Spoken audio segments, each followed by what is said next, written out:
somos o que a Bíblia diz. Rapidamente vem a pergunta, né? O que a Bíblia diz a nosso respeito? E é isso que a gente precisa cavar fundo em busca de conhecer e de saber o que é.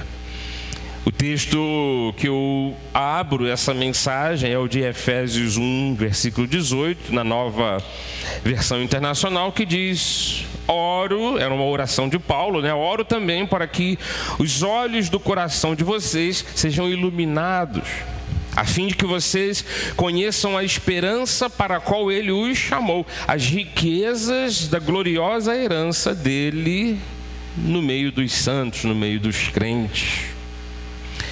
Que oração abençoadora, né? Imagina, o líder daquela igreja, o fundador daquela comunidade, daquele grupo de irmãos, apóstolo Paulo, grande evangelizador, e que agora, naturalmente, estando longe deles, escrevia uma carta para eles. Paulo preocupado com o crescimento espiritual daquele povo. A minha oração por vocês é que os olhos de vocês se iluminem, ou seja, em outras palavras, que a mente de vocês se abra. Você sabe, nós precisamos disto, de nos virmos como os olhos espirituais. Nós precisamos de nos olharmos desta forma, não no espelho natural, mas quando a gente analisa a nossa própria vida diante desse mundo e diante de Deus principalmente, nós precisamos identificar em nós, enxergar em nós mesmos aquilo que a Bíblia diz que nós somos. E daí nessa questão, nesse quesito do que a Bíblia diz que somos, hoje eu vou falar de alguns pontos aqui, e é só uma introdução ao assunto que a gente vai correr aí durante alguns domingos pela frente. Mas assim, eu posso lhe afirmar que centenas de vezes a Bíblia afirma coisas sobre nós, do que somos, do que temos, do que podemos, do que alcançamos ou da forma como fomos alcançados. A Bíblia, ela é um livro que fala desse grande relacionamento amoroso entre Deus e nós.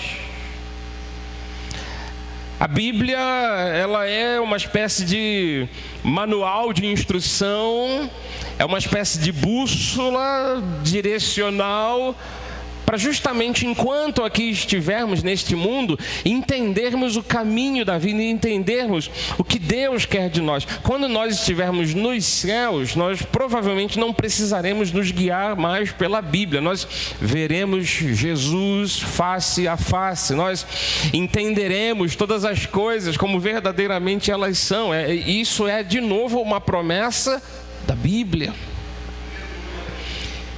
Então, enquanto aqui estivermos com a nossa visão miúda, com a nossa visão muitas das vezes tapada, vedada, nós precisamos de ir em busca disso, de termos iluminação para a nossa visão espiritual. E daí, claro, né, uma oração tremenda de Paulo por aqueles irmãos da cidade de Éfeso. E agora eu vou ler aqui o pequeno contexto do 17 ao 19, Efésios 1, na versão que a gente costuma ler aqui na igreja. Paulo diz assim: para que o Deus de nosso Senhor Jesus Cristo, o Pai da glória, vos conceda espírito de sabedoria e de revelação no pleno conhecimento dele. A oração dele era essa, né? Ele estava dizendo: eu quero que Deus faça isso, meu pedido a Deus é esse. E aí entra no 18: iluminados os olhos do vosso coração, para saberdes qual a esperança do seu chamamento, qual a riqueza da glória da sua herança nos santos. Versículo 19: e qual a suprema grandeza do seu poder para com os que cremos, segundo a eficácia da força do seu poder. Então, os versículos 17, 18 e 19 mostram essa oração de Paulo pelos Efésios. Queria ser um desses Efésios, sabe? Estar debaixo dessa oração. Senhor, o que Paulo escreveu, nosso pastor, nosso líder, nosso orientador, que o Senhor então atenda a voz dele e eu tenha, como resposta de Deus, os olhos iluminados. É claro que essa oração serve como oração de bênção para nós, mesmo depois de tantos séculos, passados. A gente tem que desejar isso aqui, uma iluminação espiritual. Aliás, esse assunto de iluminação espiritual era por causa da ideia grega de que existe, além desse mundo físico, existe um mundo espiritual. E que se você pudesse, por exemplo, nesse exato momento, passar aqui num portal imaginário, se aqui houvesse um portal e eu passasse desse portal para esse mundo espiritual, a ideia grega é de que esse mundo era trevas puras, ou seja, muito escuro. E que você vai tateando e não sabendo onde pisa. Então você precisa de iluminação para enxergar com os seus olhos. Mais ou menos a ideia é essa. Então você precisa de um candeeiro aceso, uma vela acesa, alguma coisa que ilumine os seus passos, o seu caminho. Essa iluminação a gente tem recebido da parte de Jesus desde o nosso encontro com Ele, Essa iluminação tem crescido, tem aumentado, é como o sol que desponta e quando a gente vê meio-dia, tudo se enxerga ao meio-dia. Mesmo com o céu carregado de nuvens, a gente vê que há claridade. A luz traz e revela todas as coisas. A luz mostra todas as coisas. A gente precisa disso. Num mundo espiritual totalmente em trevas, onde a gente não tem ideia do que se passa, a gente não consegue prever o que vem pela frente, que haja um tanto de luz para que a gente siga em frente. Essa é a ideia geral de termos olhos iluminados. Iluminação para enxergar com os olhos. Eu chamo, em outras palavras, de mente aberta, mente iluminada, coração sábio. Eu falo que isso é como ter uma nova visão da vida. É como ter uma mentalidade diferente. E daí, qual é o propósito de ter uma visão diferente, uma mentalidade diferente? É que, lembra, o próprio Jesus falou desse assunto. Lá no livro de Mateus, capítulo 6, versículo 22, ele diz assim: são os olhos a lâmpada do corpo. Se os teus olhos forem bons, todo o teu corpo será luminoso. Está bastante dentro dessa ideia que eu falei antes, de que no mundo espiritual totalmente tenebroso, um pouquinho de luz te ajuda. Então assim, se os seus olhos forem luminosos, tiverem clareza, tiverem visão, você tiver uma mentalidade diferente, toda a sua vida, todo o seu corpo, todo o reflexo disso será uma coisa luminosa também. Sabe ao que isso aponta? Que aquilo que a gente tem como crença na nossa mente acaba definindo bastante do nosso caminho. Isso tudo aqui está apontando para uma coisa: se eu não tenho uma revelação do que é o meu futuro, se eu não tenho ideia do que eu posso experimentar pela frente, e aí eu digo, já antecipando aqui, coisas boas. Deus tem coisas excelentíssimas para nós. Deus tem coisas maravilhosas para nos revelar no nosso futuro, que a gente não tem ideia. Se eu tenho um pouco dessa visão, eu vou pela fé querer experimentar isso. Se lá na frente eu enfrentar uma doença, uma enfermidade, mas que com os olhos iluminados eu sei que eu posso ser curado por Deus, e Deus pode abrir portas e abrir condições para que eu seja curado e tratado, eu não vou pensar com nenhum tipo de receio em enfrentar a doença ou a enfermidade lá na frente, se ela surgir. Bispo, o desemprego está enorme aí no Brasil. Sim, mas na perspectiva de perder o emprego, por exemplo, eu posso ou me desesperar, ou pensar assim: Deus sempre foi o provedor de muitas personalidades da Bíblia, e Deus promete para mim mesmo.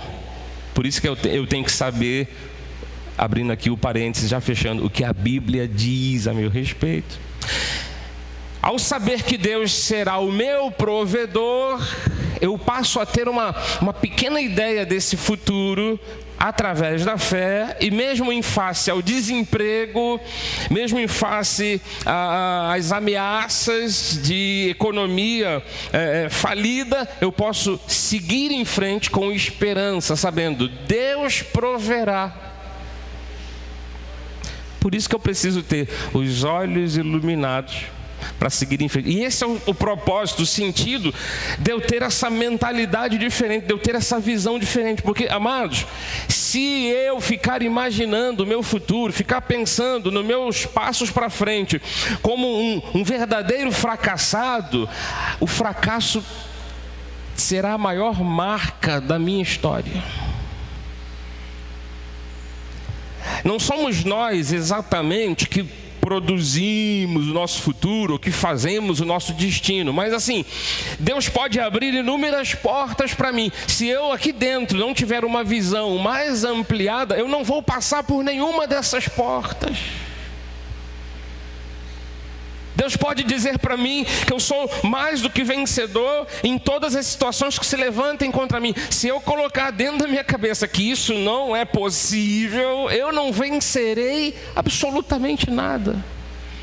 Então, não a partir de nós, mas a partir daquilo que a Bíblia diz que nós somos, a partir das propostas de Deus, a partir do que Deus já escreveu, já estabeleceu. A partir disso, se eu me vir, se eu me enxergar como um vitorioso em Cristo, essa será a maior evidência da minha vida. Todos vão poder testemunhar de que eu sou um vitorioso em Cristo.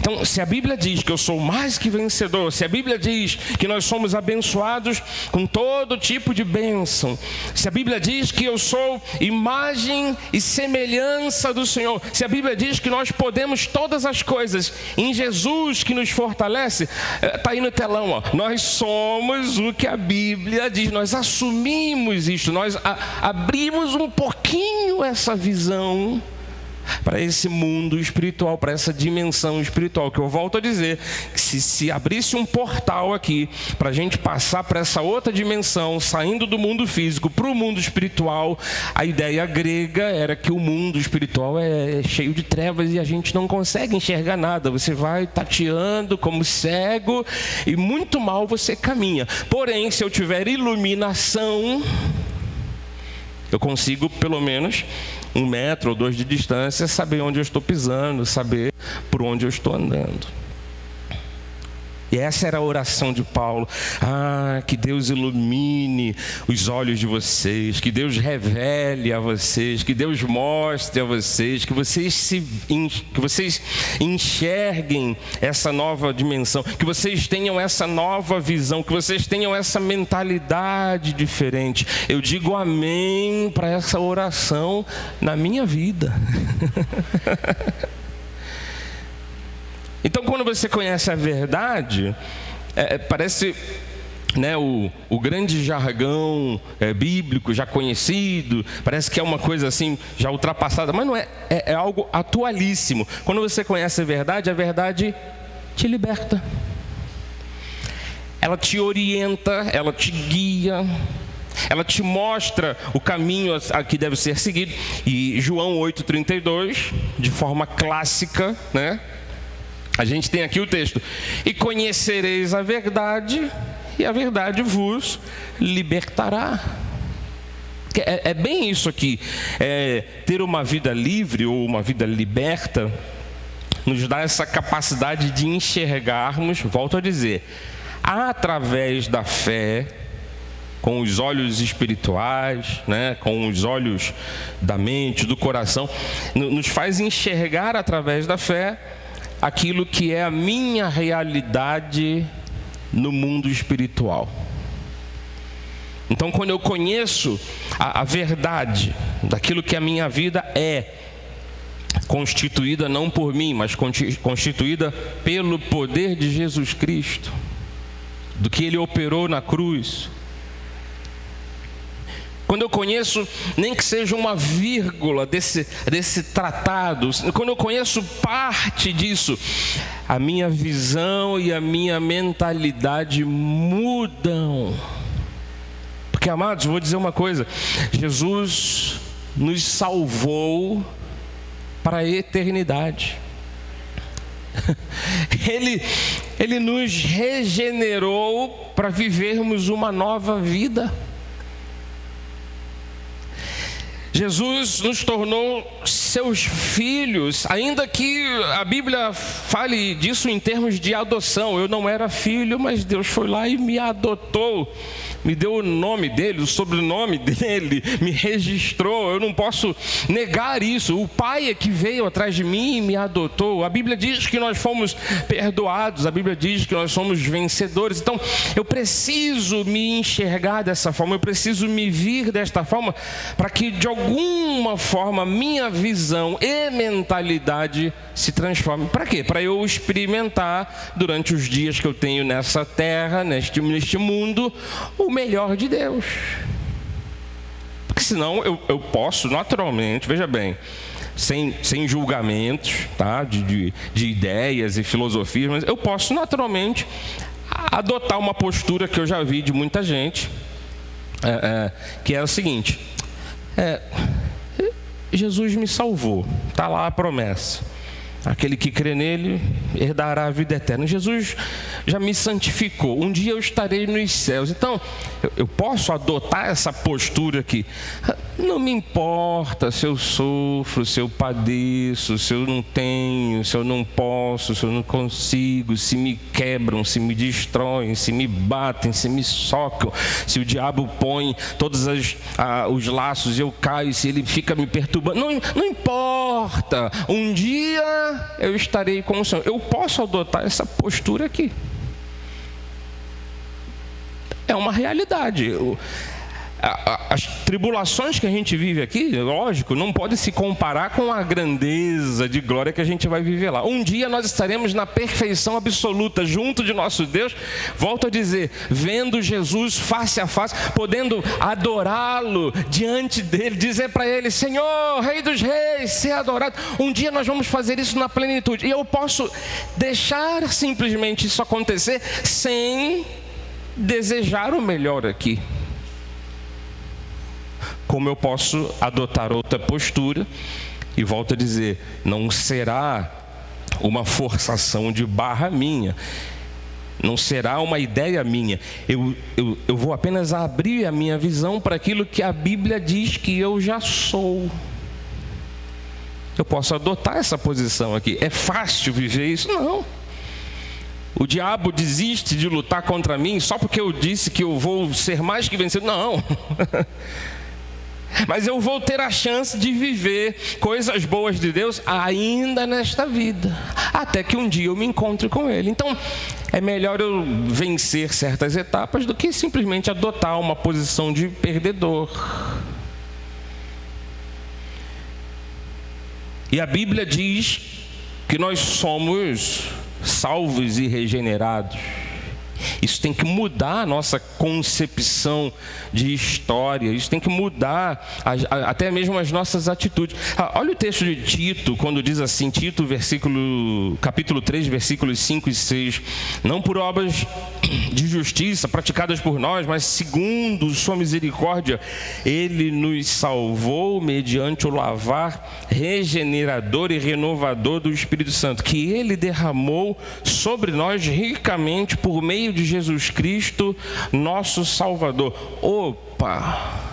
Se Deus me salvou, me regenerou, derramou sobre nós algo poderoso, riquíssimo, que é o Espírito dele, eu não posso apenas esperar o mundo por vir. Eu não posso esperar apenas a eternidade para viver a grandeza de Deus. Eu desejo vivê-la agora, como a Bíblia diz que eu sou: salvo, regenerado, ungido, ricamente abençoado pelo Espírito Santo. Você está entendendo? A gente tem que optar por isso. A gente precisa ter a iniciativa para dizer: Senhor, eu quero mais de Ti, eu quero viver coisas grandes. Mas, bispo, o meu problema é que eu nem me sinto assim, tão abençoado, eu não me sinto um filho de Deus. Eu acredito até que isso é a base, né, para tudo. Se eu não me vejo como um filho de Deus, já quebrou toda a sequência de bênçãos sobre a minha vida. Primeira coisa que eu preciso de enxergar, de me identificar, de perceber, é que eu sou um filho de Deus. Lá no livro de Efésios, capítulo 1, versículos 4 e 5, Paulo diz assim: assim como nos escolheu nele antes da fundação do mundo, para sermos santos e irrepreensíveis perante ele, e em amor, olha o versículo 5, nos predestinou para Ele, para a adoção de filhos por meio de Jesus Cristo, segundo o beneplácito de sua vontade, etc, etc. A Bíblia está dizendo que Deus, mesmo eu não sendo um filho, ou pelo menos não aparentando ser filho, que aliás era a nossa realidade anterior, né? Muitos de nós aqui, antes do nosso encontro com Jesus, a gente parecia mais ser filho do outro do que filho de Deus, né? No fundo, sempre fomos escolhidos por Ele, porque antes da fundação do mundo Ele nos escolheu. Mas assim, aparentemente, a maioria de nós aqui, antes do encontro com Jesus, parecíamos mais da outra banda. E Deus faz o quê? Mesmo com toda essa aparência, Ele vai até nós, naturalmente, porque já nos havia escolhido, e Ele nos adota. A figura que Paulo usa aqui de adoção não é para diminuir a filiação que a gente tem em Deus, não é para diminuir a paternidade de Deus, mas é para dizer: gente, se alguma pessoa adulta, um casal, um homem ou mulher, quiser adotar alguém como filho, ele pode fazer isso legalmente e fazer com que aquela pessoa que estava órfã seja adotada, trazida para uma família e passar a fazer parte legalmente, legitimamente daquela família. Isso é para que não haja dúvidas de que aquela pessoa, aquele homem, aquela mulher, aquele casal resolveu adotar uma pessoa. E vou até abrir um parênteses aqui. Eu, por exemplo, eu tenho uma irmã que é adotiva, recebeu o nosso nome de família, etc. Documentos todos legalizados. E ela é parte integrante da nossa família. A gente adotou ela, eu era filho da minha mãe também, eu não tinha muita participação. Mas assim, os meus pais, quando adotaram minha irmã, adotaram com 6 meses. Até, na verdade, pegaram para criar com 6 meses, mas depois de 1 ano, 2, fizeram a adoção legal. O parênteses que eu quero abrir é para dizer o seguinte, que geralmente na nossa cultura a gente adota crianças pequenas que ainda não tiveram a sua formação, né? Para a gente colocar na cabeça da criança todas as ideias que a gente quer, a maneira da nossa família, a maneira da nossa casa. Naquela época de Paulo, até muito para a cultura grega, você sabe que as pessoas, e também um pouco da cultura romana, as pessoas adotavam adultos. É uma coisa assim que a gente não imagina, né? É inimaginável. Você ir numa instituição que abriga talvez delinquentes, adolescentes ou jovens que estão lá, ou órfãos, ou presos, etc. E você vai lá e diz: vem cá, eu vou dar uma nova direção para você, eu vou dar uma nova oportunidade, eu vou te adotar, eu vou te dar o meu nome. Não é da nossa cultura isso.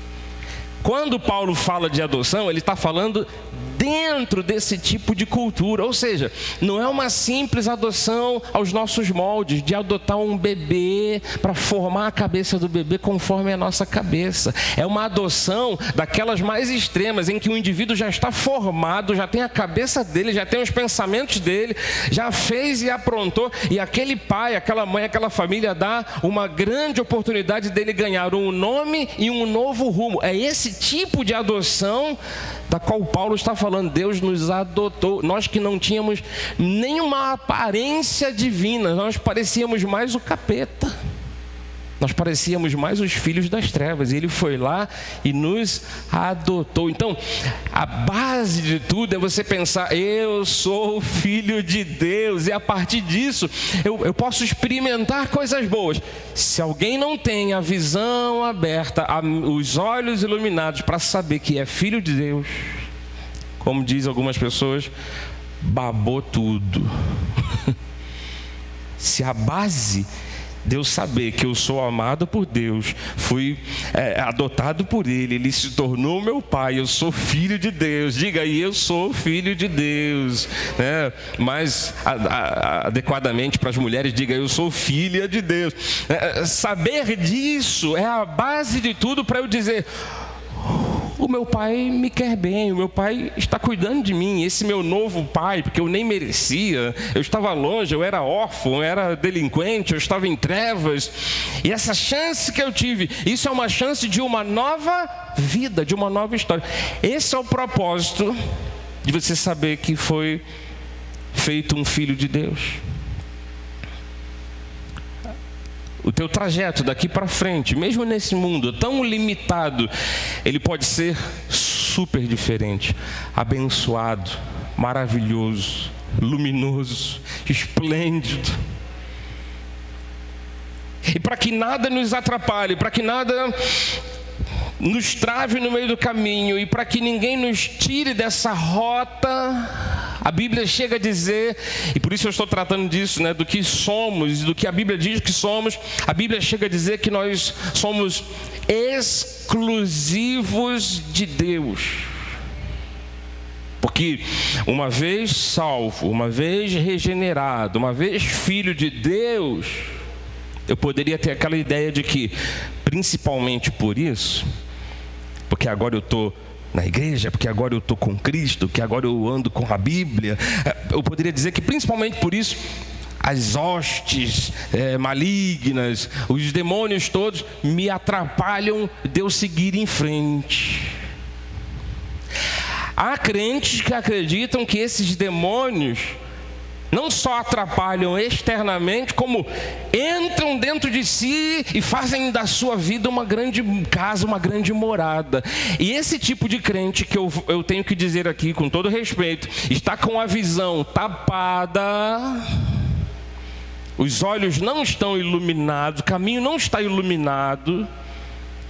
Esse tipo de crente fica preso, achando que, olha, é melhor eu nem fazer força contra esse demônio que encostou aqui em mim, que é o encosto, que é a minha barreira, que é a minha limitação. É melhor eu nem fazer força contra, porque se o demônio ficar endiabrado, não queira saber como é o diabo endemoniado ou o demônio endiabrado. Aí esse crente assume essa posição de vamos com calma, vamos com calma.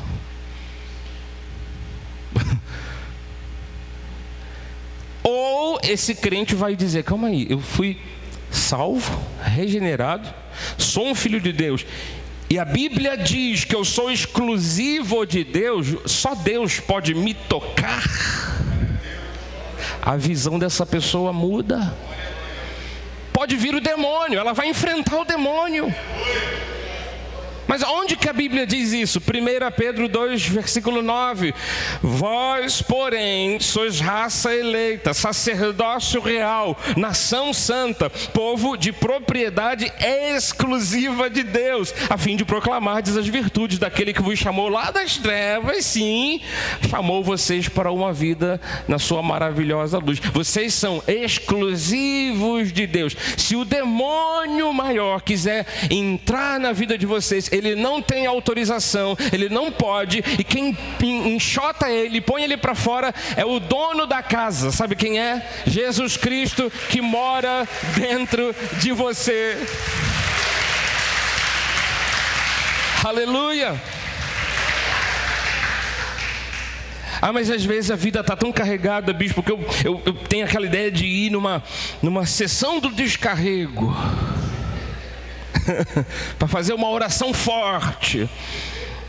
Olha, você pode ir na sessão de descarrego, pode fazer a oração forte. Eu acho que toda oração é forte, né? Não tem oração fraca, porque quem opera na nossa oração é Deus. Então assim, você pode até ir, mas não vai ser pelo tipo de campanha ou de performance que o demônio vai sair. O demônio não está. Essa que é a questão, esse que é o ponto.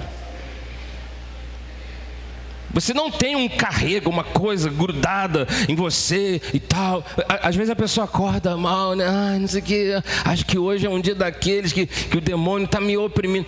Não, às vezes é um torcicolo. É só questão de alongamento, né? Uma vez um irmão veio falar, eu sinto um vazio dentro de mim. Eu falei, desde que horas o irmão não come? Ih, já tem muito tempo. Preciso nem dizer. Não preciso nem dizer que eu respondi, irmão, o vazio é fome, irmão. Vai comer um pouquinho, irmão. E aí então a gente tem essas ideias equivocadas. Vê bem nesse, quando eu penso assim, eu fui salvo, regenerado, sou filho, adotado. Da forma que eu lhe disse, né, dentro da cultura grega e romana, adotado nas condições mais extremas. Eu já era homem feito e Deus resolveu me adotar, né? Não é aquela criança que você vai lá moldar a cabeça da criança. Não, eu sou exclusivo de Deus. Só Deus habita em mim, só Deus entra no meu corpo. Isso é poderoso demais. Para que eu mude o meu rumo, para que eu não aceite coisas que estão aquém daquilo que Deus quer que eu viva. Eu posso não viver coisas maravilhosas, extraordinárias, mas ficar com a mentalidade e a visão apagados, diminuídos, sem crer nessas verdades. Eu não deveria viver assim. Ao menos a esperança de coisa boa deveria estar viva dentro de mim. Porque o mundo que a gente vive já é mal demais. A má notícia para nós, a boa notícia é que Jesus está conosco. Mas a má notícia é que a gente está nesse mundo onde Jesus disse assim, eu vi o Satanás caindo aqui nesse mundo e promovendo todo tipo de malignidade. Mas tenham bom ânimo. Vocês vão poder pisar a cabeça da serpente, vocês vão poder ir contra a porta do inferno, quebrar com ela, desimpedir o caminho, vocês terão que lutar. Então assim, a má notícia é que esse mundo é um mundo que foi sepultado debaixo do poder do maligno, um mundo que jaz, né, do verbo jazer, né, jaz no maligno. Mas ou eu fico aqui dizendo, não tem esperança de mais nada, eu não posso viver uma coisa boa, não posso ter um momento de alegria, minha família vai ser sempre esse troço que é, meu trabalho vai ser sempre dentro dessa condição, eu nunca serei feliz, eu sou um fracassado, eu vou dar cabo da minha vida logo, porque é melhor ir para o céu. E aí a pessoa entra numa confusão, porque ela diz assim, se eu me matar, eu vou para o céu ou não vou para o céu? É sinistro, é pesado, a alma da pessoa fica... E às vezes falta só isso. Ela saber que foi salva, regenerada, é filho, valorizado por Deus. Então, a Bíblia diz que eu sou valorizado por Ele. Não é que eu tinha valor antes, eu fui valorizado depois. O Lucas 12, 24 diz, observai os corvos, os quais não semeiam, não colhem, não têm despensa, nem celeiros, todavia, Deus, o Pai de vocês, os sustenta. A expressão é para nós, né? Como se fosse uma pergunta retórica, assim. Quanto mais valeis do que aves? Se Deus cuida da natureza e valoriza a natureza, e nós valemos muito mais do que a natureza, você vale muito mais do que uma moita de capim. Pode ter certeza disso. Você tem muito mais valor do que os passarinhos que estão voando aí. Você tem muito mais valor daquilo que Deus cuida muito bem. Aliás, com todo tipo de vulcão, todo tipo de tempestade, de maremoto, de terremoto, com todo tipo de catástrofe, Deus está cuidando muito bem da natureza. Até hoje, Ele não perdeu o controle, não. O buraco na camada de ozônio, às vezes fica grande, às vezes fica pequeno. A gente discute que a gente botou CFC no ar e aí abriu e a gente vai morrer um dia. O buraco na camada de ozônio às vezes está largo, às vezes está curto. As geleiras lá nos polos às vezes derretem, às vezes se fazem maior. A gente fica mais preocupado com a natureza do que deveríamos. Essa é a realidade.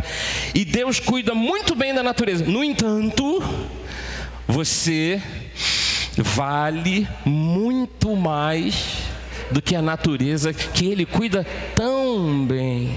Deus te valoriza. Você acha que um pardal, que um passarinho tem preocupação? Você acha que os bichinhos que voam aí, que estão soltos na natureza? Outro dia tinha aqui a gente viu um mico. O mico estava aqui circulando a igreja, né? Algumas pessoas viram. Foi depois que acabou um culto. Até filmei ele, não sei se botei lá no grupo da igreja, mas o miquinho aqui, aí a pastora Julisete deu banana para ele. Ele pegou banana, comeu feliz. A gente apelidou ele de mico cristão dourado. O mico leão dourado, o mico cristão. Ele depois foi embora feliz. Tu acha que esse mico tá preocupado, tá ansioso? E Deus não deu uma banana para ele através da cantina da igreja? Você vale muito mais do que os bichinhos todos que estão aí sendo cuidados. Isso tem que mudar a sua mentalidade, isso tem que mudar a sua visão. A Bíblia diz mais o quê, bispo? Vamos lá para o final da mensagem. Estou agoniado para ir para casa.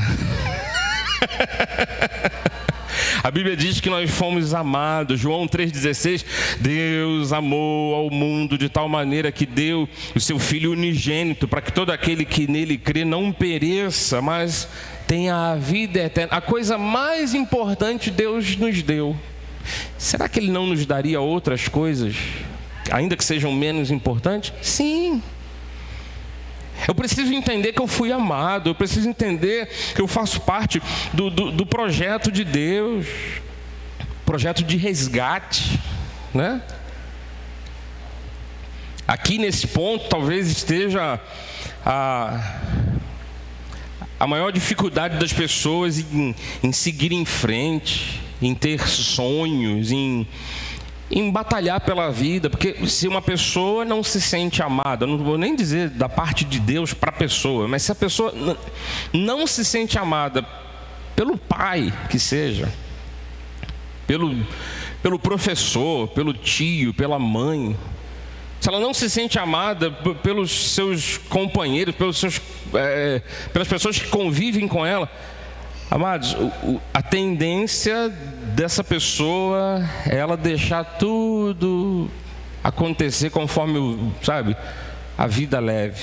Deixa a vida levar, né? Exatamente. Então a pessoa ela vai se valorizar, ela vai se conduzir de forma melhor. Não vai. Deixa. O que vier, veio. O que acontecer, aconteceu. Se a pessoa não se sente amada pelos outros. Agora, mesmo que a gente não identifique tanta gente que nos ame, ou mesmo que a gente não identifique quase ninguém, ou mesmo que a gente ache que nós estamos sozinhos nesse mundo e ninguém está nem aí para nós, a Bíblia está dizendo que Deus resolveu nos amar. Nós somos amados por Deus, e isso já deveria bastar. Porque a avaliação dos outros, o amor dos outros, o companheirismo dos outros, é tudo muito bom. Mas saber que Deus nos ama, isso é maravilhoso. Então eu não vou ficar impedido de seguir em frente por achar ou por perceber, ainda que seja uma coisa real, que ninguém me ama. Se Deus me ama, eu vou seguir em frente.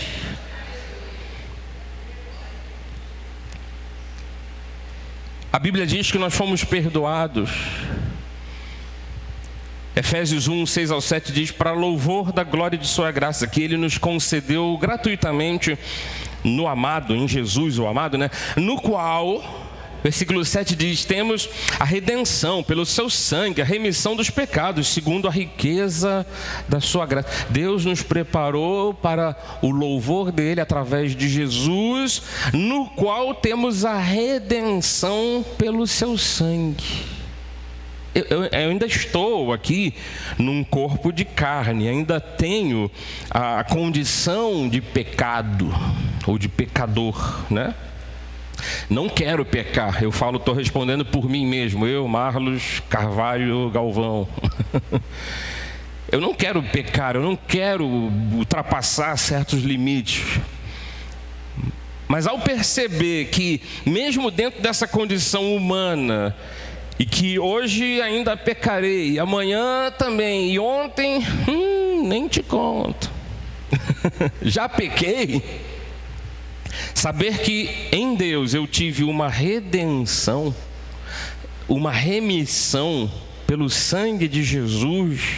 Se eu realmente não desejo mais pecar, isso é uma força muito grande para eu seguir em frente na minha vida. Porque mesmo com os meus erros, eu sei, não querendo pecar, Deus tem um perdão para mim. Eu até quero frisar que essa condição aqui de sermos redimidos pelo sangue de Jesus e que, por exemplo, o texto de Isaías, olha só que coisa tremenda, 43, 25, e Deus ele não volta atrás nessa decisão dele. Diz assim o texto: eu mesmo sou o que apago as tuas transgressões, por amor de mim, e dos teus pecados não me lembro. Isso aqui era Isaías falando em nome de Deus, Deus dizendo: eu vou apagar as suas transgressões, eu não vou voltar atrás, eu não vou te cobrar o teu pecado de amanhã, porque eu já te perdoei. E quando a gente leu Efésios, é Paulo já dizendo: já aconteceu, a gente já recebeu no sangue de Cristo esse apagar das nossas transgressões.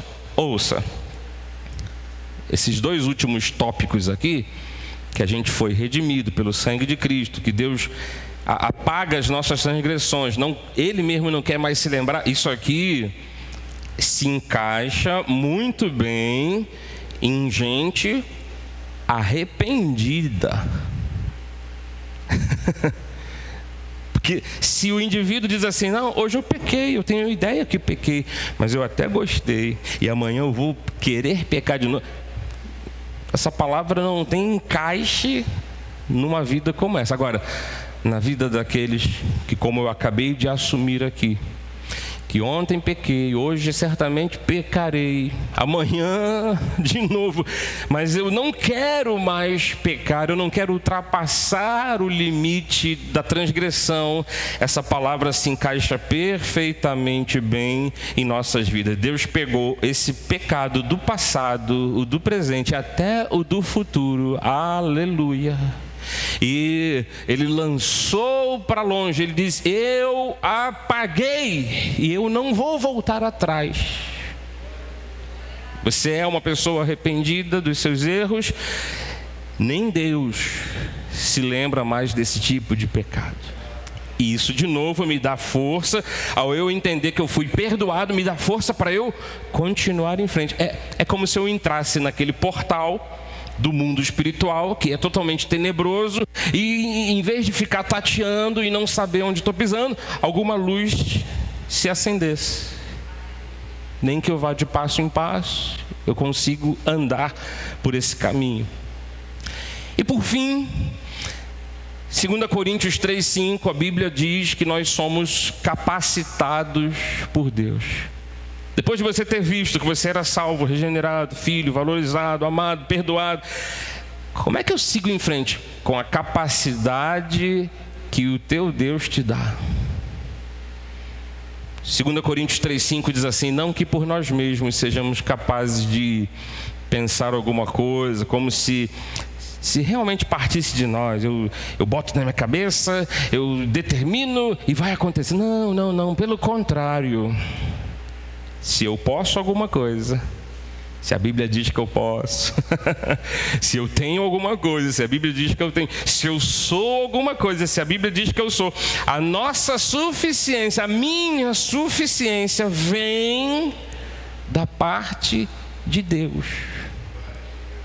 Não que por mim mesmo eu me faça capaz, mas é pelo contrário, é Deus quem me capacita. Então que você se enxergue com essa nova visão de fé, que por causa dessa nova visão, você tenha a sua vida transformada. Transformada em quê? Numa melhor pessoa, no melhor pai, no melhor marido, numa melhor esposa, numa melhor mãe, num melhor cidadão. Transformado em quê? No melhor patrão, num melhor crente. Que você se enxergue com essa mentalidade, que a tua vida encontre um novo rumo por causa desta base. A Bíblia diz que eu sou. Eu destaquei aqui esses pontos todos, está aí no telão. A Bíblia diz que fomos salvos, regenerados. Então que você se enxergue dessa forma, como filhos. Nós somos valorizados por Deus, amados por Ele, perdoados por Ele e finalmente capacitados por Ele. Então, quando você crê no que a Bíblia diz que você é, a sua vida se torna incrível. Incrível. Então diga comigo aí, se tudo isso está na Bíblia, diga, se tudo isso está na Bíblia. Qual é o nosso slogan? O que o apóstolo Miguel Ângelo sempre fala já há anos, né? Se está na Bíblia, se tudo isso está na Bíblia, mais uma vez, se tudo isso está na Bíblia, então nós somos o que a Bíblia diz. Está assumido, nós somos. Em nome de Jesus. Amém, amém.